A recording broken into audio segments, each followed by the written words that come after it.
Hello there, welcome in today. And we are going to try to answer some of the questions today. One question that buyers and sellers are asking is, where does my money go in a real estate transaction? And I am here with Rovena Turnage, branch manager at Long River Realty, Tim Holley, broker and owner at Long River Realty, and myself. I am Jaredsrail, realtor, and I'm also an appraiser. And welcome in, guys. Thank Thank you. you. Thank you. Before we dive in, um, I want to thank everybody for joining us today, our viewers, and encourage you to leave a comment, ask us your questions so we can answer them specifically. And I want to thank all of our new subscribers. We really appreciate you supporting our new channel. We are new here to YouTube, and we're figuring it out, but we would really like to answer your questions specifically. So just leave us a comment below. And our goal, is to be productive here. So saying that, Tell us, Jared, where does all the dang money go? there we go. Well, let's start with buyers. Okay, so you find that house that you want to buy, and the first thing when you do, you write a contract, and if you're and obviously it changes based on a loan or not on a loan, but you've got your earnest deposit initially that you're going to deposit right after the initial contract, and your contract price. You do your contract price minus an earnest deposit, additional down payment if you're doing a loan, and then the balance of the loan. So I guess the earnest deposit would be the first set of monies that you're going to deposit uh, to open escrow and begin the process. And of course, that's part of your down payment. That comes out of your initial down payment funds. Yeah, So and those that money goes directly to title. The agent and the real estate company does not touch it. So that's your first dealings with title is giving them the earnest deposit. yep, So and Tim, what is an earnest money deposit? Well, it could be a saddle. I've done saddles over time. You can do boats over time. You can do money. You can't do cash anymore. It is something that the buyer is giving to the seller, generally in monetary funds, showing them the seriousness of moving forward to purchasing the home. A promise to pay. putting some skin in the game, right? That's Yeah. it. And a lot of times, an earnest deposit is going to be it can be refundable. It could be non-refundable depending on how the contract is written. But a lot of times there's contingencies protecting the buyer's Mhm. earnest deposit, which leads me into some of those contingencies, right? So the next expense usually that you're going to have is inspections. um, most of, I mean, I'm going to recommend an inspection on every transaction personally, because I want you to know as much as you can know about the house. That's not so you can spend more money or find things wrong with the house. That is so that you can make an educated decision when you're buying the home. You want to know as much as you can about the house so there's nothing hidden that you don't know about. So, home inspection and termite inspection, and if it's got a pool, you want to do a pool inspection. Um, Anything that you need to do during your inspection period to make sure you know anything and everything that you can about the house. And that And same thing with solar. A lot of Arizona homes have solar in them nowadays. And, so I think you need to make arrangements either with the seller or with a solar company to explain the solar to you if you're not familiar with solar. Yep. And the inspection is not part of your down payment. That is an out of pocket cost generally to the buyer, because that is for your information. You can order as many or as few inspections as you want. Most people start generally with the home inspection. If you have questions about a roof, you may do a roof inspection. You may do a well inspection if the property's on a well, or you're going to have septic inspections if a property is on septic, which, by the way, that would be a required inspection for transfer of real estate, right, Tim? Yep. And Required by who? The requirements for the septic is ADWR and the title companies. The state of Arizona wants that. The title company wants that. You can get away with a well not being inspected, but you need the proper transfer paperwork because you own the well and the septic, and you want to make sure the septic runs with, or the well runs with the land. So even if that gets missed in escrow, there's paperwork you can do later, additional cost, but you might as well get it done and recorded while you're working with the title on that. And by law, who is responsible to have that septic inspected? Is it the Jared buyer or Rail. the seller? Well, we'll use the appraiser. The appraiser can inspect it, huh? No, that's a seller item. The seller has to come in with the inspection, and whether it be a working septic, that's again is negotiable if there's some work that has to be done. Generally, the inspection in the pump is done by the seller. Depending on the septic, it could be $500, it could be $1,000, and most of your septic companies will take payment at close of escrow. But if for some reason, if that doesn't close escrow, the seller is still responsible for the monies, and that septic inspection is only good for 6 months. Really good. Good, I good was point. just going to say that you can use it if the property goes back on the market and back under contract in a certain amount of time. You can use that septic inspection on a future transaction, but like Tim said, it's only good for 6 months. Then you'd have to have it re-inspected as a seller for future transactions after that. Which I mean, that's why we don't generally have the seller do the inspection prior to having the home under contract, because if it's on the market for any length of time, you're not going to be able to use it. Right, right. So that brings me to my next question. If you can do that with a septic, then could I save money using a previous home inspection report? Say the home was under contract and it fell out, and I want to save about $500, $600, and there's already been an inspection done. Can I do that? Can you or should you? Should I? We'll let Jared answer that one. That's a can or Yeah, should question. Should I? you're right, Tim. Can you or should you? Do you want to rely on somebody else's prior inspection where you were not the client? There's some legal ramifications there. I generally would recommend hiring your own inspector, but that's a decision that a buyer can make. They can say, you know what, there was already a home inspection done. I'm okay with that. I've been involved in transactions where one or two previous home inspections have been done, and every inspection looks a little bit different.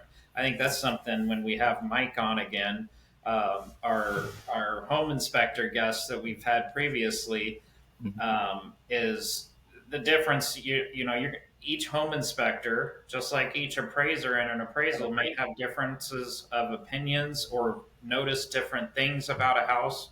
And so having one or an additional inspection isn't a bad thing. But I mean, could you? Yeah, you could rely on somebody else's prior home inspection, but that home inspector is not liable to you if you are not their client. Yeah, because your name won't be on that inspection for one. Right. For two, and let's say somebody says, okay, well, I'm going to do another one, but I'm going to hire the same inspector because I've seen this happen. And I'm not going to say who it was. It's not the person we were talking about. But they said, well, I was just out there not long ago. Pay me half the price. I'll change the names on the thing. You'll now own the inspection and you can have it. That's like, going to a doctor and the doctor gives you a piece of paper that says X amount and you don't like it, so I'm going to get a second opinion, and you go back to the same doctor for a second opinion. His opinion is not going to change. And if he missed it once, let's say he, she, whoever's doing the inspection might have missed something. When they go back again, they're probably going to be doing a faster job, not always, but and they could miss something. And then, so now it's missed twice. You hire a different inspector with a different set of eyes. They might find something that the other inspector didn't find. Yeah, and like you said, it's good to have a second set of eyes or a third set of eyes or however many set of eyes on that. And different people have different opinions. That doesn't mean you're trying to get a second or a third home inspection so you can ask for more repairs, Yeah. right? As a Right. buyer, you just want to have the best and the most information you can going into a transaction to make, like I said, an informed decision. And that's why you're getting an appraisal, by the way, too, which brings me into one of our next expenses in a real estate transaction is going to be the appraisal. Yeah, those appraisals, those guys are expensive, man. They'll just drain you. No, go ahead. Let me just make a point to our viewers real fast. I do highly recommend that you get your own home inspection when I'm representing you as a buyer's agent. It's really risky to use another home inspection report and not have your own.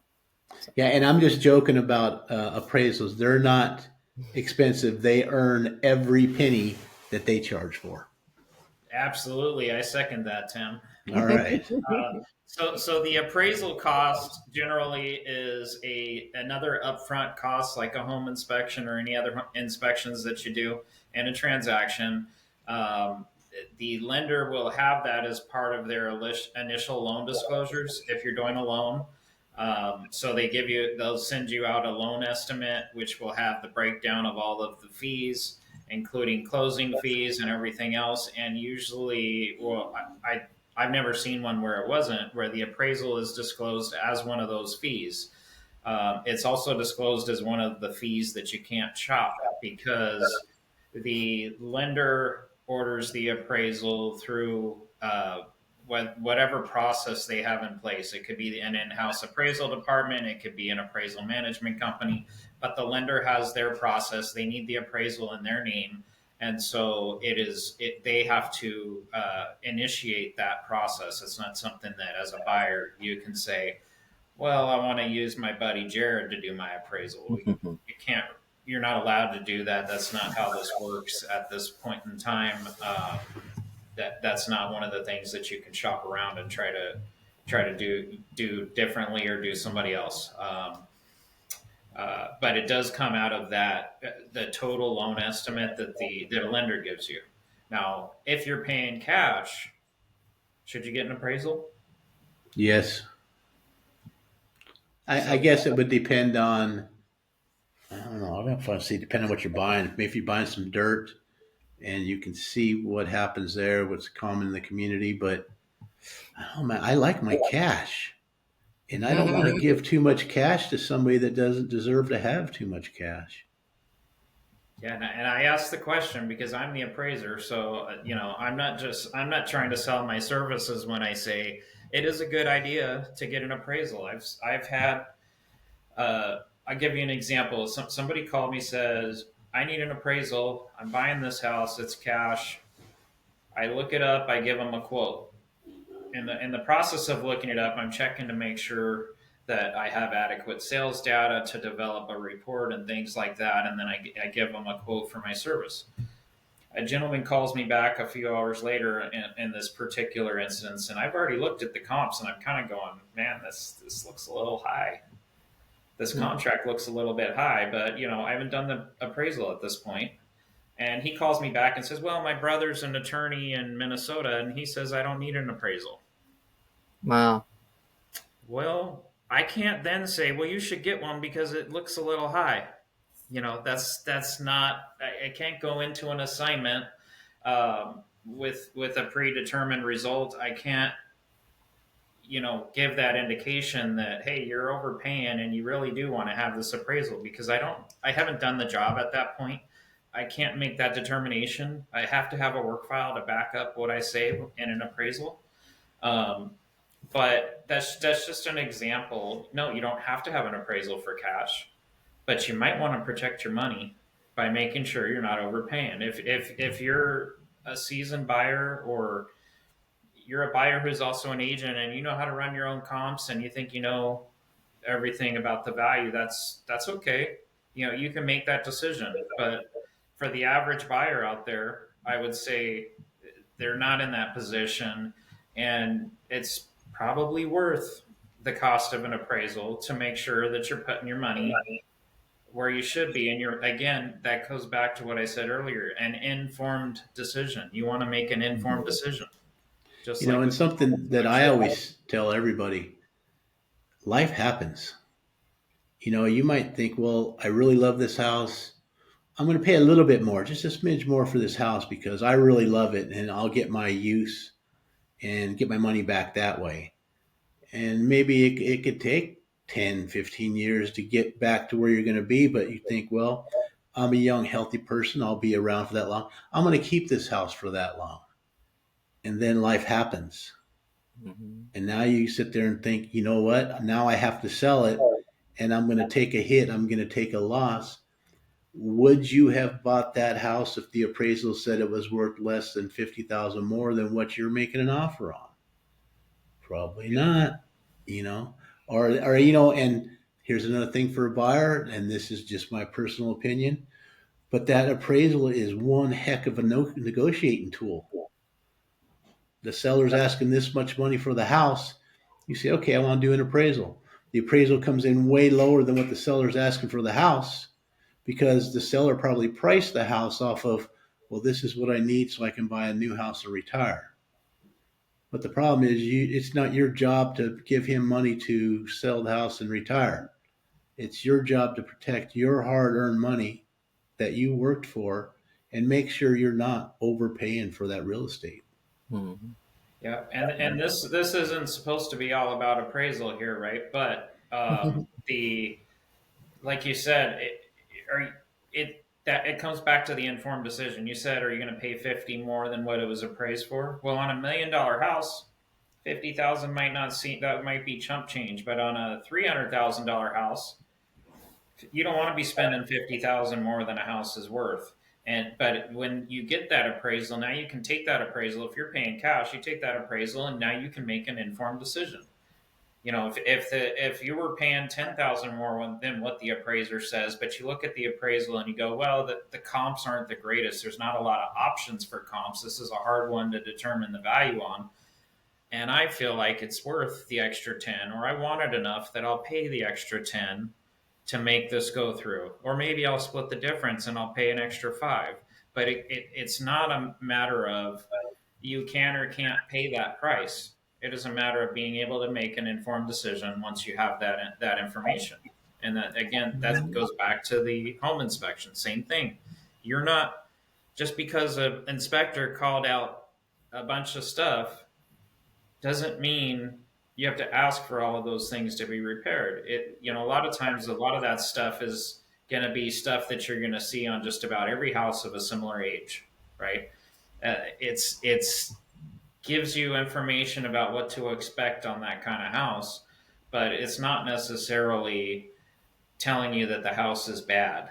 It's okay, just so you're aware, there's this and there's that, and you may want to look a little further at that. Those may be things that you want to address in the near future, but it's not necessarily a reason to not buy the house, and it doesn't necessarily require repair. Yeah, I guess it all depends on what side of the street you're on when you read the report. Are you on the sunny side of the street or are you on the cloudy side of the street? Do you see that as a negative or a positive? And anything you find out about a house is positive. And I tell everybody, is it a danger? Is it, something that needs to be fixed because somebody could get hurt? Is it just a little bit of caulking over there in the corner? So you really got to take a look and say, what's the importance? What's the safety aspect? The safety is, I think, the number one thing you want to get repaired and maybe ask the seller to repair. The minor stuff, the little cracks here, cracks there, unless water has been leaking into it for a long time, and then that becomes a safety issue because then you got a chance of mold or other stuff. But there's just so much you really have to evaluate and, talk to the person that did the home inspection. They're the ones that can best tell you how they read it. They read it right down the middle. So you're Yeah, spending the money. Again, we're talking about money. You're spending the money on the home inspection. Get all the information you can out of that home inspector. yeah, and Because I want to know where my money went in this real estate transaction. Exactly. yeah. And you're going to have when the appraiser comes out, there may be some required repairs that the appraiser will say these have to be done in order for my value to be uh, legitimate. They're called subject to items. If the appraiser says you got to repair it, you got to repair it in within the transaction. Whether it's if the seller's making the repair, if it's a holdback on escrow, depending on the situation, there are different options. But if there's a loan involved and the appraiser calls out something that needs to be repaired because it's a safety issue or because like peeling paint is to prevent further damage to the house. Once the paint starts peeling, now you're going to have damage to the wood and things underneath. And so or if a house has a roof that looks like it could be failing, those kinds of things will get called out. And the seller's not going to have as much choice when it comes to appraisal items. And then if they say, well, I'm not fixing that and I'm going back on the market, now they got to disclose it on the next deal, right? Now they got to disclose it on the next transaction because we're a disclosure state. So those things will now have to be disclosed. If it's got a roof that's at the end of its life, now you got to disclose that to the next buyer. But sometimes that can work out okay.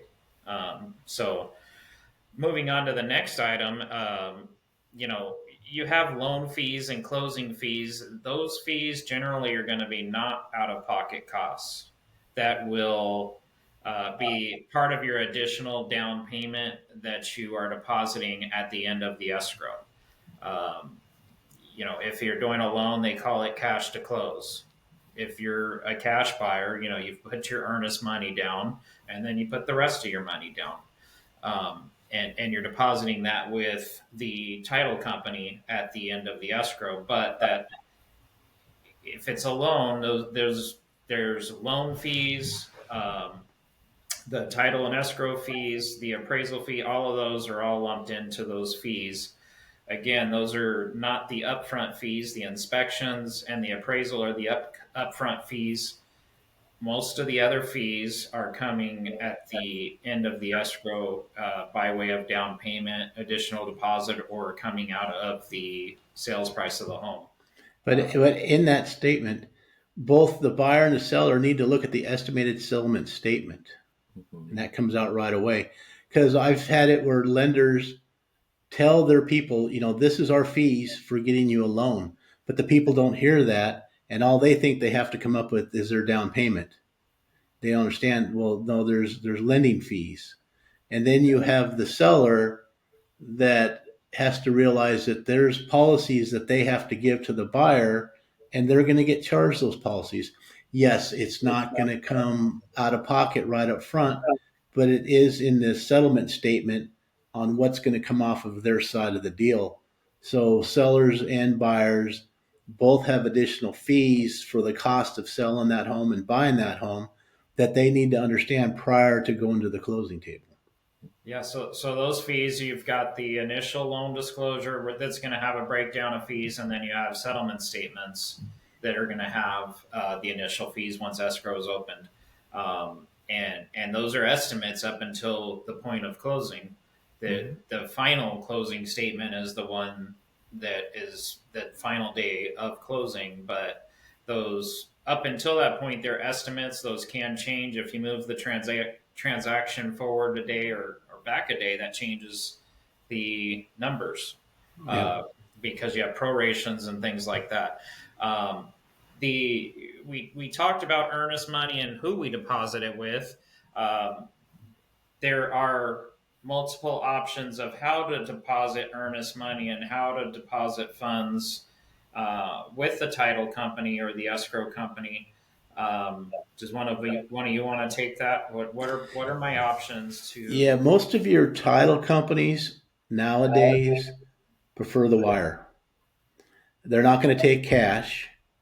They have systems where you can do a lot of that through their system, where you take a picture of your check, you upload it into their system, or if you're buying land, you can't buy land with a cashier's check or upload a check. You actually have to go get a cashier's check and get it to title. So your title company is going to, they're going to instruct you right from the beginning. But generally that is just plan on doing a wire transfer That is the safest and easiest way to send and receive funds in a real estate transaction. And no, your wiring instructions will never change no matter how many addendums you do, how many extensions you do. That's the one for sure thing that will never change in a real estate transaction is your wiring agreement. Your wiring instructions will never change. So the same thing as in a seller, they give you an option. Do you want to come pick up a check, put it in your bank? A lot of banks charge $35 to do that for a wire transfer. Now, if you're getting a check for a couple $100, I probably wouldn't do the wire transfer. If, as a seller side, your transaction is a $200,000-$300,000 check that you're getting, I would do the wire transfer because if you go pick up a check from title and take it to your bank, they could hold it another 7 to 10 days. So now you have your money, but you don't have your money. If you had a wire transfer done, you have your money. Buyers, there's no excuses to say, well, I couldn't get the money to title. Really? Where were you? Well, I was in California. My bank's in Arizona. I'll bet you your bank is also in California. You can be out of state. And again, here we go. Let's going to send this one over to them. But let's say, for example, Chase Bank. That's who you bank with. They're all over. You could go to a Chase Bank in California, even though your account's in Arizona, and you can wire funds. I know I just did some wiring through my account that I have with Chase Bank, and we'll call them out towards the end. And I wired actually from my bank account over to where I had to go. I never had to go into the branch to wire funds. So wiring has become a lot easier to do. And that's generally how I do it because we buy and sell other properties. I always say, how much is the check coming in? How much is it going out? And then figure out on my settlement, do I want to pay that fee? And I noticed on my last one I did with Chase, they only charged me $15. So it's well worth to have my money instantly for $15. So it's something everybody needs to think about. But your earnest deposits for buyers, you're going to wire that in. Get with title. They'll give you the easiest and simple route to go to wire the funds in.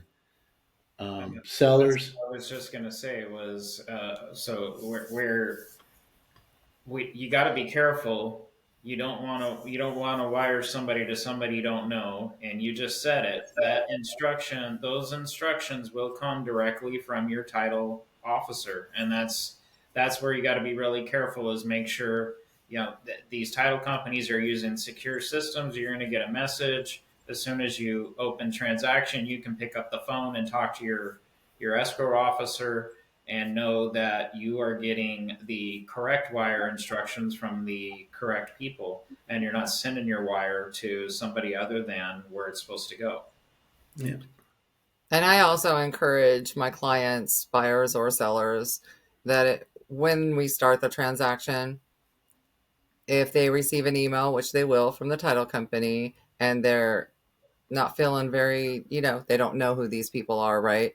Call me, I'll verify. I know, and we know a lot of the title escrow officers. So I like to offer that for security to our clients.